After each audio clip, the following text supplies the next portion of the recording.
Welcome to the Sacred Emergence Podcast. I'm your host, Michelle Wong, and I'm so thrilled that you're here. This is a place where you'll be guided to living your most aligned life so that your truest, most radiant self can emerge. We'll be jamming on topics ranging from spirituality, entrepreneurship, to wellness and lifestyle design, and everything in between that can support you to grow, evolve, and shine, all the while not taking ourselves too seriously. So if you're ready to step into your leadership, break through limiting beliefs, own all of who you are, and expand in abundance, grab yourself your faith cup of tea and let's dive in. Hey everybody, welcome back to another episode of Sacred Emergence. It's Michelle Wong here, and I have such an amazing guest for you all today. I'm so excited to have her on. Dr. Rachel Yan is in the house, and I'm so thrilled to have Rachel. Welcome, Rachel. Hi, thanks for having me. Yeah. Oh my God. So Rachel and I met actually through the Alpha Femme experience, and Rachel works with, my mentor, but you work with her more directly, Melanie and Layer. And I just love when I see you on for like the trainings because you're hilarious, and I also know you have such a big heart with the work that you do. So you practice functional medicine, and you gear it towards basically anybody. But I remember I heard you on the Queens of the Internet talk, and you really talked about like health is so important, especially for entrepreneurs. So I knew I wanted to talk to you and just, learn more about your work and how you roll. Yeah, I think as an entrepreneur, that health piece is the one that we think that we could give away because we're really hard workers and we don't really have normal business hours and office hours. And we have so much passion in what we want to do and the work that we bring to the world that we think that we can give it away in terms of our health. And if we're more tired or exhausted, that means we're doing well, but that's not always the case. Yeah. So do you work as because you're an entrepreneur, do you find that there's a difference between do you work solely with women or also men? Like, how do you go about it? I work with both men and women and kids as well. Okay. So as long as you've got a body and you want optimal health, you're a candidate. Yeah, I love that. So do you find that with working with women that they tend to burn out their adrenals more? I don't know if you see a trend. Mm-hmm. Yeah, I think women have a unique kind of fatigue, a unique brand of exhaustion, because it's not just, we're not as easily segmented as guys can be, as men can be. We really see the whole picture. And the gift is that it gives us a very multidimensional way of approaching life and our business, our families. But also we can be burnt out a lot harder and a lot faster that way because, we're running the business, but we've got a kid and we've got a family and we're taking care of our parents. And there's so many other pieces that are equally important. And what ends up happening is we buy into the lie that a lot of women buy into, which is we put ourselves last because we think it's sacrificial somehow. We think it's honorable somehow. And it's not. We can't do it that way. We can't buy into the old thinking of doing everything for everyone else and expecting gratitude in exchange. That's not good. I love that. So not to make this men versus women, but you're saying because guys tend to be more they tend to I guess do one thing at a time. Is that what you mean? So yeah, they've got I think men have a better way of focusing specificity sometimes. And, not that all men can't multitask, but men are really good at being specific. They're really good at chunking down and just doing that one thing, opening one box, taking care of that box. Whereas women, we've got all the boxes open and we're sitting in the middle of the boxes. So, and I think in that, as women have become more independent in the workplace and more independent as entrepreneurs, and now we run our own businesses. We're very successful in college. We're successful in the workplace. We think that we've got to do it like men. I don't think we really have to. And so as an example, our hormones in our cycle, we have very different hormones that present depending on where we are in the month. And the hormones in the beginning of the month are very building hormones. They're momentum hormones. They're getting stuff done hormones. And the ones near the end of the month are introspective. They're the ones that if we don't, be careful about our mindset, they're the ones that can make us really crabby and complaining and nothing is right. But that kind of introspection is also really important. And I think, I've heard of businesses now that are incorporating that kind of a cycle into businesses, because otherwise guys can just jump ahead and just mow ahead, and they don't really take the time to think about like, okay, is it working or not? Whereas for women, that's actually built into our lives, into our hormonal cycle. So we just build that in a little bit in terms of, okay, what's not working, what needs to change, what's great, what's not great. And then you can switch over to, okay, so now we have some information. Now we could really go full steam ahead, and then we pause again. Is it working or not? So I think in that way, men and women can work very well together, but we've got to make sure that as women, we don't just pretend we're tiny men and try to do it their way. It's not going to work. Oh my God. I love that you were saying how a lot of businesses are starting to incorporate that, just like the cycle. That's awesome. Because from what just from my experience being in corporate, I don't know if you're implying corporate, but it's pretty like rinse and repeat, like linear. So I love hearing that. Yeah. That's awesome. So for functional medicine, like how did you get into it? Well, my original degree is in chiropractic. So that's when I went to school forever for. And my first and original business was a chiropractic office. And after a few years of doing that, I loved it, but I felt like I wasn't really getting to the root cause of people's health issues. And that's one of my big obsessions. Like, what's the origination point? What's the origination point of someone's pain or their fatigue or their health concerns? And after I realized that, as an example, some people can get body work like chiropractic, as an example, and they do very well. Like, they don't need a whole lot of work. They get some corrections. Their body adapts to the proper new posture, to the posture of being healthy, and they're fine. And other people are just locked in a cycle of chronic pain, chronic dysfunction. And I got really frustrated with myself and with those patients at that time, because I was just like, I'm just like a walking Band-Aid. I can't seem to get traction. I really want people to not remain in the cycle of pain. And so I realized that there were other pieces and other drivers, like your biochemistry or your inflammation or your hormones, that took like a deeper look at your health rather than just getting your external, like the body adjusted, as an example. So I switched over to functional medicine. I didn't know that's what it was called. I had built a business for, I think, half a year before I realized that it actually had a name and there were people that were doing it. I was like, oh, this is amazing. I didn't know. That's awesome. So, okay. That's like, I love it because with functional medicine, I love how it's, well, you tell me. So like I've had tests done, but it seems like with functional medicine, it uses like the tests are more thorough. And I'm just like, well, why can't, why does it have to be special like functional medicine? Like why can't like all practice, like, when I go for my annual checkup, like, I don't know. It's just so interesting that it's such a specific branch of medicine that catches things that typical medicine doesn't. Well, allopathic or Western medicine, when you think about Kaiser or your local hospital, those are all under the allopathic medicine model. And they're also entrenched in insurance with how countries do their insurance. And the reason why they're not really meant to go that deep is really, I think the purpose of allopathic medicine is to make sure that if anything really bad happens, that they can help you. So you chop your arm off, they can put it back on, right? Like really acute, problematic issues. But the problem is, especially in how we eat and live and the environment that we live in these days and the amount of stress that we go through as humans, we have a very differently presenting body than we ever have before. And also the things that we desire and expect for our lives have shifted a lot in the last generations too.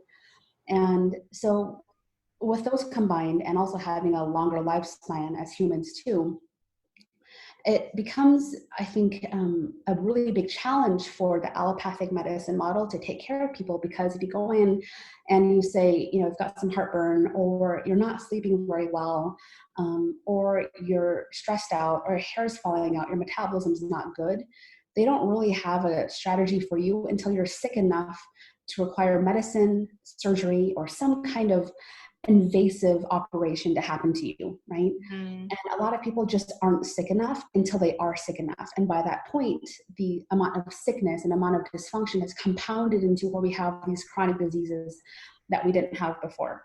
So I think functional medicine was really born to fill that gap where you're not sick enough to be labeled as sick yet. So the insurance company can't really help you yet. And your doctor, really, unless they just think that you're a bit depressed, like they can't help you either. And so this fills the gap of, okay, what am I doing today? What do my genetics look like? What does my future bode for me based on what I know about my own health and my body and what I'm doing for myself? And that helps fill the gap and to create optimal health, wellness, and thrive. And to give you the lens. So you mentioned further testing. Yeah, totally. It's like further testing so you know that. And I think it's so sexy because functional medicine has all of the newest technology in terms of testing. Like, you're going to get tests that your medical doctor will never do for you, or your insurance company will not approve for you, because you're not sick. So why do you need it, right? Mm. And it also combines all the beautiful botanical therapy, herbal medicine, traditional food medicine, and it makes it so that you're accountable for your health. You're not just slowly doing whatever until you eventually get sick enough to warrant that big talk with your doctor. I love that. So this is something kind of random, but I'm curious. So like I started getting white hair in my early 30, like or 30 or 29. And like none of my parents, like my mom, she's 70, dad's late 60s, and they now have white hair or gray hair, silver hair. And like I'm getting it now. So I know it's not because I'm old. So I always assume it's because I burned out my adrenals when I was younger by like going to bed really late and not getting enough sleep. And now my body's catching up. But now I'm like going to bed by like before 11. So, but I'm closer to 40. So does that mean like, can I reverse it? This is so crazy. Sleep was actually the topic for the Rejuvenate module today. I can give you a few really cool tidbits about that because, you know, a few years ago, 10, 20 years ago, we didn't have a lot of information about sleep other than the fact that we just all had to do it, but we didn't know why. And as an example, for studies that we've done now, there's the greatest study in the world that's done twice a year. 1.6 billion people do this study through 60 different countries, and it's called daylight savings time, where either we lose an hour or we gain an hour of sleep, right? And for the times that we lose an hour of sleep, we see a 24% increase in heart attacks the next day. That's crazy. That is a huge and significant number. And in the fall, when we gain an hour of sleep, we see a 21% reduction in heart attacks the next day. And so this data is not limited to cardiovascular events. They're also, they talk about the immune system. It also affects like your hormones. It affects men and their testosterone, women and their sex drive. And so there's so many pieces about the body that if we just go back to respecting how the body really wanted it to be done. Before we had modern society, before we had created weekends and weekdays and different sleeping schedules, depending on if it's a Friday night or if it's a Monday night, right? These things have to be respected. And I think it's because of our deviance from how our bodies truly want to live that the medical system is honestly very overloaded. They're not meant to take care of like sleep issues and hormonal issues that are caused from a lack of sleep, right? They're here to help you if your arm gets cut off. Oh my So, so to answer your question about like, you know, like what is there to be done about that? You know, even things like Alzheimer's disease, just a reduction in sleep, like you get 4 hours of sleep, you're going to get an immediate next day buildup of toxic proteins in the brain that are contributors to Alzheimer's disease. Immediate next day rise. And these toxins are normally flushed out in the sleeping process, but because you are not sleeping, you get that accumulation. And when you stack that for days, weeks, months, and years, that's one provocative way to hasten that disease, especially if you've got genetic markers that make it more prone for you. Okay. So it Yeah. sounds like sleep is super important. Yeah, like sleeping, eating, like these are non-negotiable things that we think are negotiable in our Mm, modern day world. yeah. And it's not. Like, there's Yeah. no amount of healthy eating or a certain supplement to take to replace that. Yeah, I like for me, like it's been maybe the past 2 years where I prioritize sleep. And now, like if I go to bed past midnight, even if I get 8 hours of sleep, I feel it in my body. So I have to like almost be out by 11, Mhm. so before midnight for me for sure. So it's like I wish I had the patience to prioritize sleep when I was in my 20s and even early 30s, but Mhm. you live, you learn. Yeah, you live and you learn it. And I don't know, we think that sleep is like a bank account. We can sleep extra on the weekends and then catch up, but we can't. Mhm. Yeah. Yeah, yeah. So, well, tell me, like, what's your lifestyle like? Yeah. Well, my lifestyle, I mean, right now it's a little bit different because we're still in the middle of COVID. Yeah. So it's changed. And when COVID started, because I really feed off of the energy of other people. I'm an introvert, but I love the energy of being out. I love the energy of being around people, especially people that are very energetic, lively, and just around town. So it was hard at first to get all that shut down because I realized I had to create my own energy and my own happiness. And I had a couple of weeks where I pouted and it wasn't really good. And then I figured it out. And then after that, I've really developed a really great routine to do the work that I do, to run all my businesses, to take care of my body, and to make sure that I don't buy into the lie that if I just work harder, then I'll get more reward later on. I think it's a Mm. very entrepreneur mindset and probably an Asian mindset too. It's the lie that if we sacrifice now, we can get more happiness or more success later on. Right. That's a huge one. Oh my goodness. Because I've been fed that. Like, work hard now, you can play later. And like, when do I get to play? I've been working forever. Yeah. So it's like, you got to take it as it comes. Yeah. So it's really creating that joy, like the day encapsulated within itself. Is it sustainable? Yes or no? And if Mm. it's not sustainable, then what needs to change about that? Because I think as people become successful in their work or their jobs, their own businesses, it's always chasing that next success point, whether it's the promotion or it's as a business owner, maybe a new program that you're running or a new financial goal that you hit. But those things in themselves don't make you happy and they don't cause joy. And especially if you burn your stress handling systems out, if you burn your adrenals out, you burn all the joy away from your life. And Oh, then it's not worth it. It's really not worth it. I love. So that's been the biggest thing about my lifestyle is like, how do I bring that in so that I'm working and enjoying and playing and diligent all in the same day? I love that. I love that. And how you said, like, if you don't pay attention, you'll start burning out your joy. Yeah. That's like a really great just visual right there, you know? Yeah. Um, Mm-hmm. so because we're connected on Facebook, and I love how you structure your offerings and your just like how you present the different pieces. So how I see it, you're not a traditional like because I know a few functional medicine practitioners.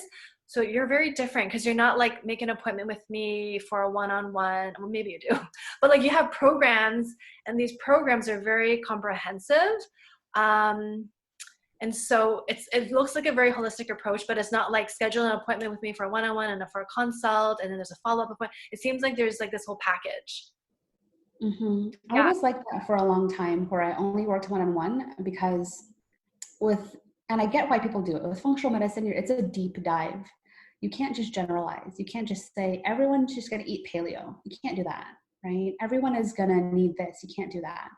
And so the gift of functional medicine is it's so individualized. You can really get into the nitty-gritties of how people's bodies are operating, what they need now versus temporarily versus forever, based on the information you can glean from people's lab work. And I mean, like when I see someone's labs, I like know more about them than probably a lot of people in their lives. You just can really see how their body's going to operate. You can make predictions on their health. You can understand what kind of mood and temperament they're going to have. So I get that deep dive with a one-on-one. And at some point, I really had to sit with myself and think what kind of impact I wanted to make in the world and what kind of personal beliefs I had that was limiting someone else from getting into their optimal health. And one of my personal beliefs that was limiting other people's success was the fact that people can't improve unless they're in my one-on-one containers and they're going all the way. And it's part of this thing. I know a lot of people can resonate with this. It's the ideology of all or nothing.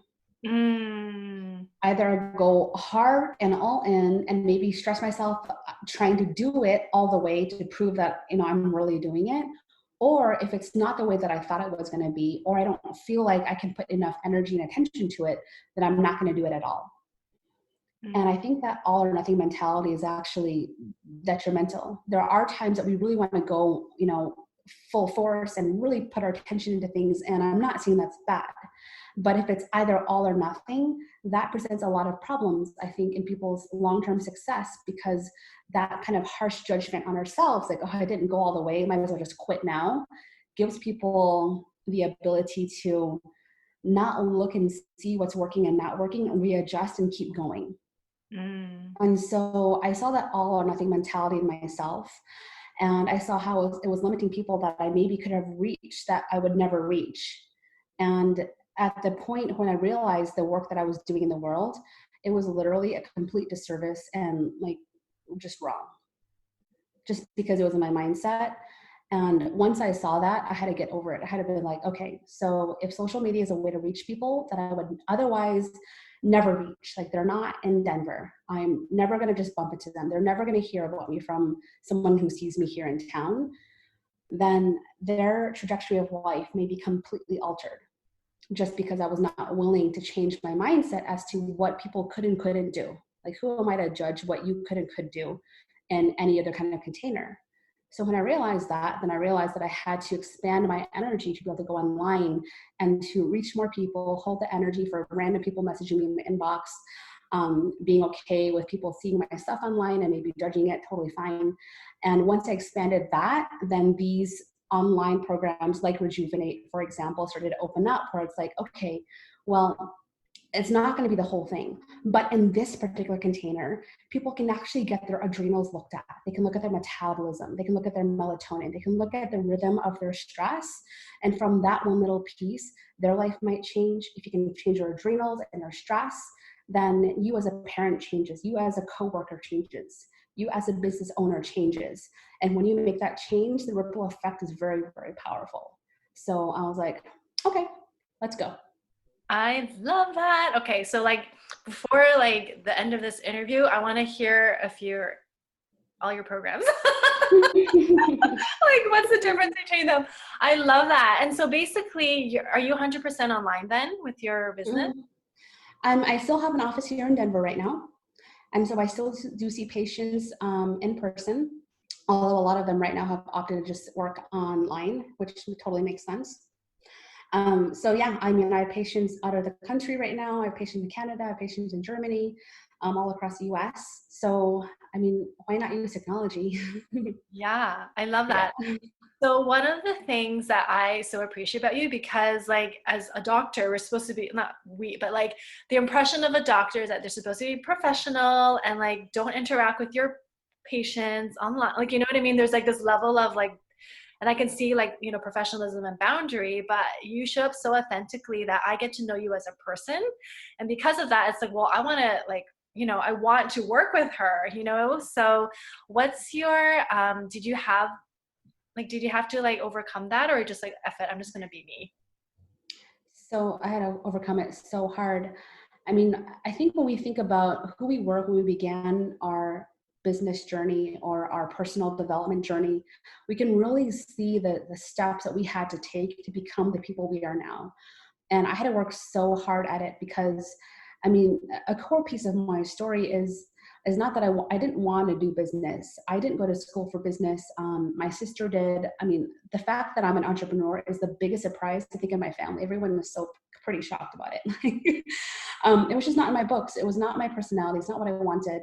And I was really content for a while just helping a small group of people one-on-one and go really deep. And that just made me feel like it was enough. And I had to develop a persona called Dr. Rachel, probably about, gosh, it's been 10 years ago now, more than 10 years ago. I graduated school really early, so I was really young. I looked younger than I was. And I had to develop this persona. Otherwise, I felt like I couldn't take myself seriously and other people would not be able to take me seriously at all. But it was a very brittle personality. Definitely boundaries, but I was also probably just a complete sourpuss, just not fun to be around necessarily. I felt like people trusted me, but I was definitely not pleasant to be around. And it worked for a while. And I would say the next phase of me thawing out and really being okay with like, yeah, I'm a complete human. I'm smart and I'm also ridiculously funny at the same time. I have a part of myself that is very irreverent. I laugh a lot at myself and my own jokes. And it's kind of that piece of being okay with showing that online and showing my personal development. That's been the biggest piece of my development and the biggest piece of the people that I work with and who I attract as well. And I mean, that was hard. I would say that about 2.5 years ago, when I started working with Melanie, it was really tough to even conceptualize that idea of being open and being online. I told her that I would rather dance naked in the street than to go online and to do a Facebook Live. So, and I really meant it. I really meant it back then. So I think one of the most beautiful things about business or personal development, no matter where you want to be on the leading edge for your life, is that it forces you to grow, and it forces you to grow beyond what you would have normally done if you didn't say yes to the big thing. That is so good. Oh my God, I love that. Thank you for sharing. Yeah. Well, I love connecting with you on Facebook, and even before we started recording this interview, I was like, can I mention that you have a snake? And you also have a chinchilla, which is tell me more. I'm really weird. I'm probably the most unique person that I know. I love it. Oh my goodness. I have a ball python. She's 4.5 feet. She's super magical, and she's clumsy. She's not very smart, but she's very magical and very caring. And I have a chinchilla who is 17 or 18 years old at least. And he's a grandpa, and I've had him since right after I graduated medical school. Wow. So yeah, he is an old guy, and there's been many years where I thought that was it, but nope, he's still going strong. I love it. So yeah. How do you know if a snake is, what were you saying, clumsy? Yeah, she just, so we built her an enclosure that has a little bit, of room to climb up a little bit. There's a log. And for a while, I had her in my room because it was the warmest spot. And just in the middle of the night, you would just hear her falling off of stuff, or just thumping, loud thumps and clumps you could hear. So we moved her out of my room so we could get better sleep. But she's very clumsy, and just hilarious. She would definitely never make it in a wild as a wild snake, but I'm so thinking that she's domesticated. Oh my goodness. So what, I love snakes. I love snakes. Yeah, I just find them fascinating. So whenever there's a documentary, like a National Geographic on snakes, I'm like, oh my God, let's watch it. So what made you get one? It was actually by accident. It was just someone who had handed her over. It was supposed to be for just a short amount of time, and it's still been going on. So it was just, she just arrived. She just showed up. Oh, wow. I love that. That is awesome. Okay. So then going back to your programs, which I have to say, this is for listeners, like if you want to work with like a functional medicine practitioner, Rachel's programs are so cool, and your branding is cool, and it's like I want it all. Um, yeah. So can you talk about Rejuvenate, which it sounds like it's more adrenal and stress based, like related, like that's the thing you'll learn? Yeah, so each program has a different area of focus, and it also brings in a top level functional medicine level lab test. And this is the most important part, because what I hear from all my patients and people online is that they never knew they could take an adrenal test. They didn't know that was a thing. And if they had one before, they didn't know that there was another one that was better. So the two goals for these programs that I'm running is to give people access to labs that normally their doctor would not even mention or not even bring up. People would usually be given a colonoscopy or like an upper GI scope long before they would get a stool test that would show things like their good bacteria and their bad bacteria, and maybe a fungal overgrowth or parasites and how you digest your food. So the goal is to give people information you've never had before, because if you have no information, you don't know where you are now, and you certainly can't plot a course forward on where you want to go. And so Rejuvenate is the adrenal program, and the test that's with that is the adrenal stress test. It looks at your stress rhythms through the day, looks at cortisol through the day, and it actually has a rhythm that happens every single day, day and night. And if rhythm is off, then there's not a whole lot you can do with your diet and your supplements necessarily until you normalize those rhythms. And those are the pieces that fundamentally drive your output of life, how you feel in your life day to day, and the lens with which you see the world. And so that's Rejuvenate. It's all about adrenal stress, food availability, sleep consistency, hormones that are triggered by light and darkness. And also from the entrepreneurial point of view, how you structure and discipline your life so that you're not going to bed and your mind just goes on and on and on about your to-do list and things that you didn't do and things that you should do and people you've got to call, like it just never ends. You've got to really structure it so that biochemically, hormonally, rest and sleep rejuvenation wise, and also structurally how you look at your day all works for you. So that's Rejuvenate. The next program coming up is Evolve, and that one is all about female hormones, which is going to be really, really fun. And then one after that is Detoxify. We'll be looking at things like toxins, mold exposure.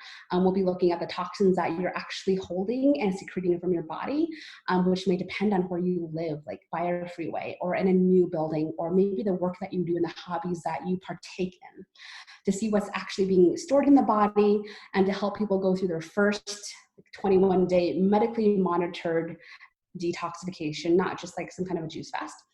And then there's going to be a gut program, Strengthen, that looks at the gut, which is the seat of everything. If you want to have good stress handling, if you want to have a good immune system, if you want to have good mental health, that all starts in the gut. And then after that, we're going to be going into the thyroid, which is all about your metabolism and how fast things go, which is built all around your immune system and how you feel in your body. So those yeah, are it just really depends on where the focus wants to be. I love it. Okay, so for the test, you said stool, is there like blood, like how, I don't know. This is why, like when I hear, I get scared because I'm not good with poking in blood. So it depends on which test. There's only one that requires a poke, and that's the thyroid one at the end of all of this. The adrenal test is a urine test. You literally pee on little pieces of strips all through the day, kind of like pregnancy test, but several times in the day and night. The female hormone test is also a urine test. The Detoxify program, which is all about mold and toxins that you store in your body, that one is a urine test as well. The gut test, that's a poop test. So you just have to scoop your poop into a vial and send it via FedEx. I love it. And the thyroid test is a blood draw. As a blood draw, gotcha. Okay, cool. Yeah. And then like in the programs they have, it's a group, but do they, like, do you read the results for each person, or do you? So how it works is that the course itself is structured that anyone can take it. So even if someone, say, wants to take this course and they live in Greenland and there's no labs and we can't get a test kit to them, they can still take the course and get the lifestyle, dietary, and mindset, emotional, mind, body, spirit pieces set. And that in itself is already very provocative. And if you wanted to do a lab test on top of that, then you would do the test. And then that would be read one-on-one with me or my practitioners. And that would just be 100% your results, and they don't apply to anyone else. So it's just a one-on-one call. Gotcha. Yeah. That is so cool. Okay, so let's see what else. I think that's it. Like, how can people get in touch with you? I'm on Facebook. I'm on Instagram. My website is precisionempoweredhealth.com. So lots of ways to get a hold of me if people want to talk. Amazing. So cool. Thank you so much, Rachel. You've been like, I just love connecting with you. You're so fun. And for like listeners, can they friend you on Facebook? Totally. People can friend me if I still have friends availability. 5,000. You can still follow Rachel if she's VIP right. at 5,000. Yeah, Rachel's hilarious. She's awesome, and she's funny. Like, you have like this tongue-in-cheek sense of humor that is like I crack up so much when I see you like on like the courses and stuff, and I'm just like, oh my God, I love this woman. So gotta have fun first and foremost, right? Yeah. So if this resonated with you all, please share this episode, tag us on Insta, share us on stories, and we'll definitely share it back, and connect with Rachel, check out her programs, and we'll see you all soon. Thank you so much. Bye. Join our free private Facebook group community, Sacred Emergence, to receive more connection, guidance, and support. And take part in our 5-day Inner Confidence Challenge to not only boost your confidence, but to help activate your inner leadership. Details in the show notes. Thank you for listening to the Sacred Emergence podcast. Make sure you subscribe so you don't miss an episode, and thank you in advance for sharing this with others who can benefit. Until next time.